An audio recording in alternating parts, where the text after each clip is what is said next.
Ambassador, welcome to the program. Thanks for joining us on CNBC. Glad to be with you. First, on Iran, the State Department says discussions are ongoing, but gaps in these negotiations remain. Just how close are we to securing this deal, in your view? Well, I think because of the determination of the Biden administration, its obsession really is the most accurate way to put it, to get back into the 2015 nuclear deal. I think we're very close. The issue is how much more Iran can squeeze out of the administration, and I think that's what's happening now. There are any number of reasons not to go back into the deal, but I think the White House is deaf to them. Advocates say returning to the JCPOA is in the national security interests of the United States. They say sanctions relief is going to incentivize Iran to realign its behavior, but critics like yourself have long disagreed. What are the consequences if this goes ahead, in your view?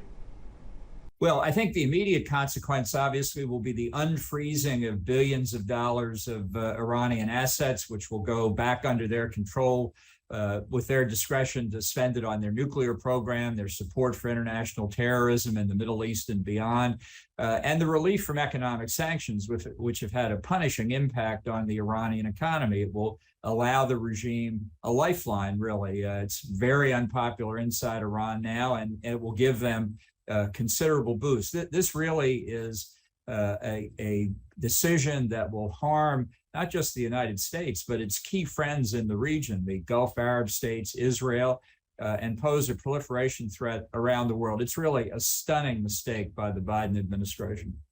Just elaborate on that for me, because as you say, the Biden administration will need to convince Israel and other wary US allies in the region, like the UAE, where I'm speaking to you today, that they'll be safer under a new Iran nuclear deal. How does he do that, given the scale of Iran's destabilizing activity in recent months and years in the Gulf states and elsewhere?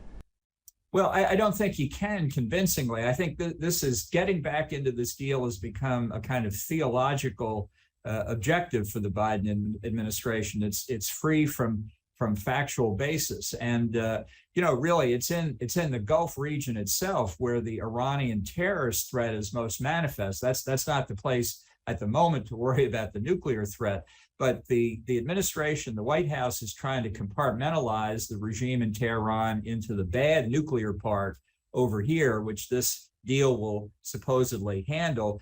And the other part over here that they're going to behave like a normal nation again. It just doesn't work like that. And the terrorist threat's an excellent example of it. And this is what the Gulf states worry about, what Israel worries about. And unfreezing those assets is going to empower Iran in ways it hasn't seen in the last 4 years. So flip the narrative. How do we make this region safer in the absence of a deal? Well, my view, which I've held for a long time, is that because the regime in Tehran is the principal threat to international peace and security, until the people of Iran get a chance to govern for themselves, I don't think it's going to change. I certainly wouldn't do anything that strengthens the regime, especially at a time of significant unpopularity. And this infusion of economic resources will do just that. And it will give the regime the ability to withstand the internal criticism and to turn the heat up internationally. We just this morning had the U.S. government identifying the attacks on its bases in Syria recently as coming from Iran-financed, Iran-armed Shia militia groups in Iraq. This is just one of many examples, not the least of which as well as Iranian efforts to assassinate present and former U.S. government officials like yours truly. All the same time while the Biden administration is trying to negotiate its way back into the deal. Ambassador, we know energy and national security are also intrinsically linked. Do you subscribe to the view that sanctions relief on Iran would help to alleviate domestic energy pressures and price pressures at home in the United States if we did see Iran being capable of exporting its long-held-up oil? Well, I don't think it would have a significant effect compared to the easier way to help oil and natural gas supplies in the United States and worldwide, and that's for the Biden administration to allow permitting, to allow increased production here in the United States and in Canada to help find ways to export it more readily. We've got plenty of supply, and I think what people should really consider is the direction that Iran has taken to seek more Chinese investment in its oil infrastructure, to tie its oil exports more closely to China, its efforts to work together with Russia, also under international sanctions because of the invasion of Ukraine, to help form a kind of non-OPEC oil and gas cartel between Iran and Russia. That's the direction the country is going in. I don't think that kind of policy will alleviate the upward pressure on global oil and gas prices, that's for sure. How alarmed are you by Iran's growing military and trade proximity to China and Russia? We know China is buying Iranian oil. Iranian military drones are reaching Russia as well. What's the impact for US national security long term? Well, I think it's a threat to global security generally. I think Russia and China right now have an entente underway. It may not be a formal alliance. It may not be an axis yet, but they're covering each other. China's providing economic aid directly and indirectly to the Russians in their concern about the sanctions over Ukraine. I think China would expect Russia to do the same if it decided to go after Taiwan. And in the area where they have overlapping interests, they have Russia and Europe, China in the Indo-Pacific. In the Middle East, where they have overlapping interests, their preferred partner is Iran. So it's a kind of three-way arrangement that I do think has global implications, but certainly in the Middle East endangers every country other than Iran. The current administration called Russia's growing ties with Iran a profound threat. So how do you see that relationship evolving into the future? Well, I'm very worried the Iran-Russia relationship will grow closer. And, I think it just stands to reason that relieved from international sanctions, a richer, stronger Iran will grow closer to Russia. So it's a good example of how the Biden administration's policies are internally inconsistent. By helping free Iran from the economic sanctions, it makes it a better partner for Russia. When it comes to the Iran nuclear deal, what's your own estimates on a timeline here? This has dragged on for months. Talks have been underway for years. How soon before pen is actually put to paper, in your view? Well, it could come at any time. I think what's holding it up is Iran demanding more concessions. I think in Tehran, the general view is that they mishandled the negotiation. If they had only asked for more, they'd have gotten practically everything they've asked for. And they're trying to think of new things to ask at the last minute. And so it's really only limited by how ambitious they are. And the fact is the administration has released some of the pressure on the enforcement of sanctions. So we've heard some pretty amazing figures for total sales to China over the last 18 months. Iran is not as stressed by the sanctions as it used to be. All that said, I think I could see it in the next 30 days. And as for the Europeans, how would you characterize their handling of these negotiations? Well, I think it's been really a poor performance by our friends in the European Union for close to 20 years over this thing. They're not the allies that are most threatened by Iran. This is one of the amazing things. The Biden administration has said it wants to strengthen America's alliance relationships. I support that objective. But the allies of the United States that are most worried about Iran are not Germany, France, and Britain.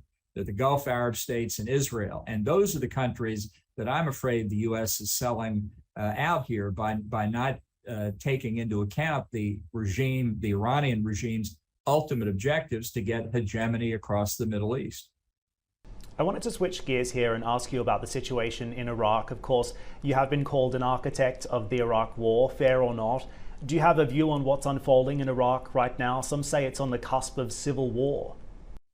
Well, certainly the latest pronouncements by Muqtada al-Sadr demonstrate a pretty fundamental instability. But the real threat inside Iran now, as has been the case for many years, is Iran through Qasem Soleimani before he met his early exit, trying to weld the various Shia militia groups into an Iraqi form of Hezbollah, to have Iran dominate the entire country, not just the Arab parts, but the Kurdish area in the north as well.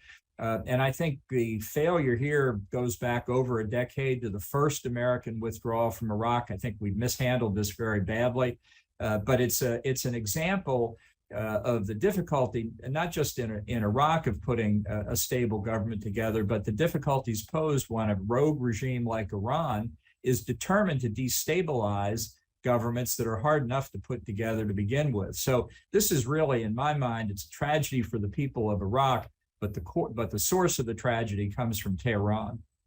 How should the United States, as the most important foreign policy actor in this region, respond to the clashes that we've seen in Baghdad?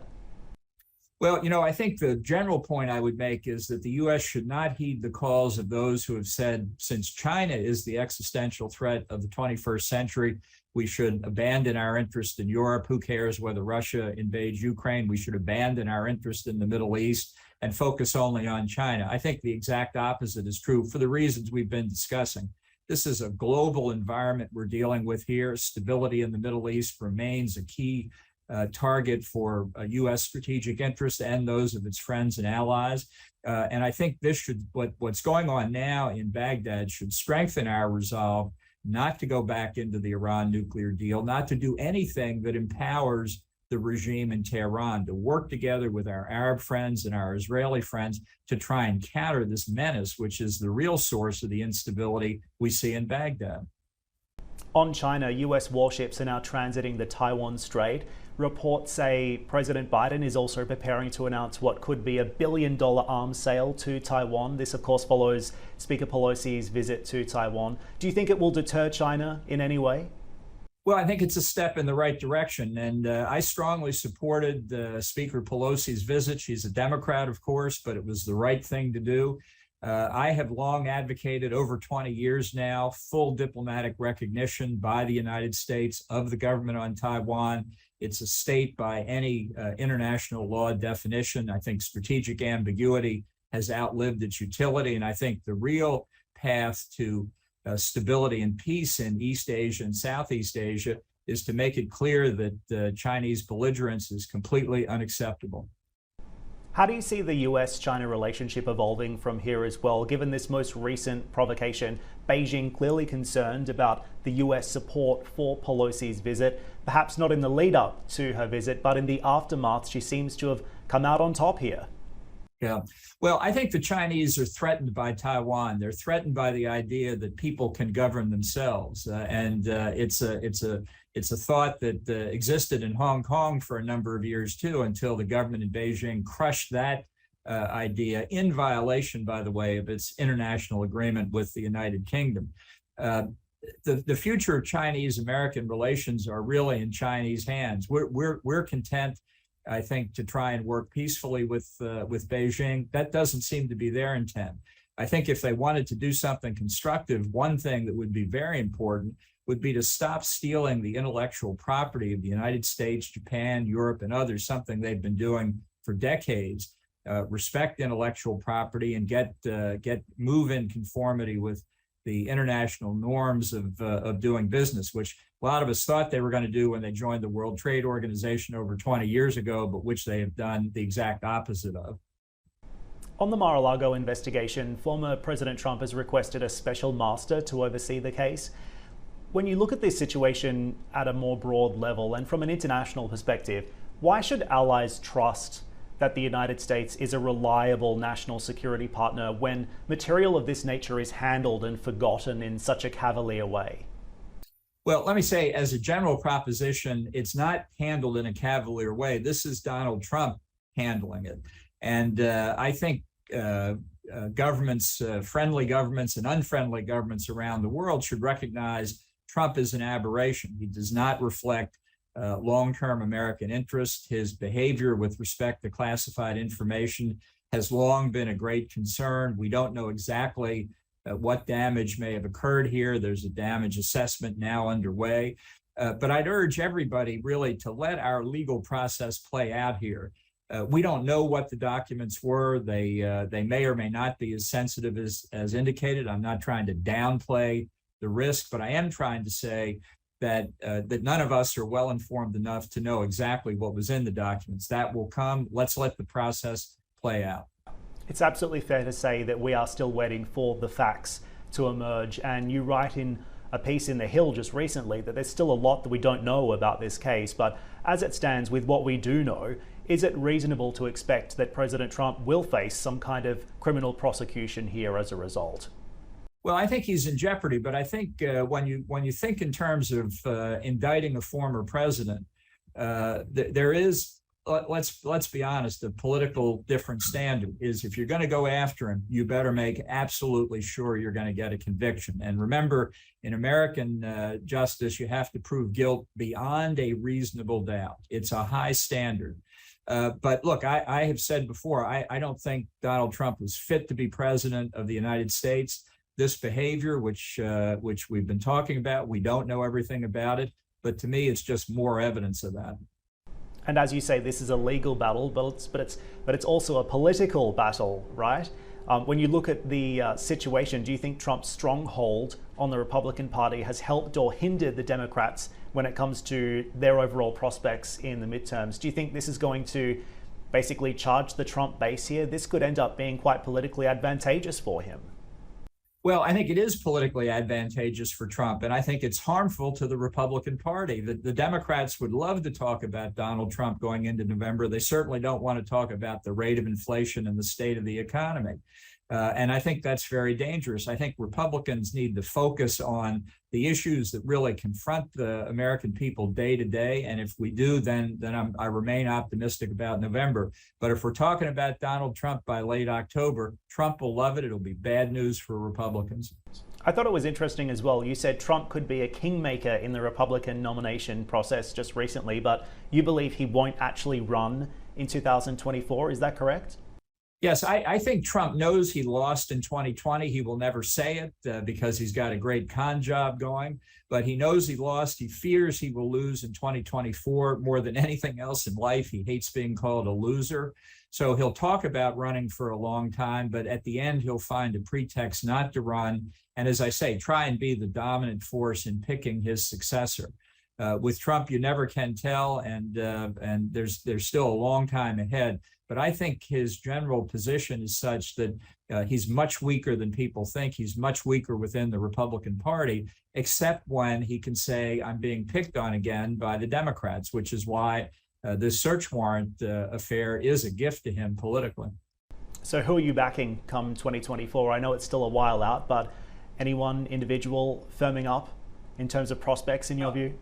I think we're going to have a lot of very good candidates. I do not have a particular preference at the moment. I've been talking to a number of them. I'm generally very satisfied with the views of the Republican field as a whole in national security areas. And I'm optimistic about 2024. I don't think, while we're on the subject, that President Biden will run for re-election either. So I think we're going to have a very interesting political season and campaign ahead of us once the November congressional elections are behind us. Ambassador, I appreciate the conversation today. Thank you for joining me. Well, thanks for having me.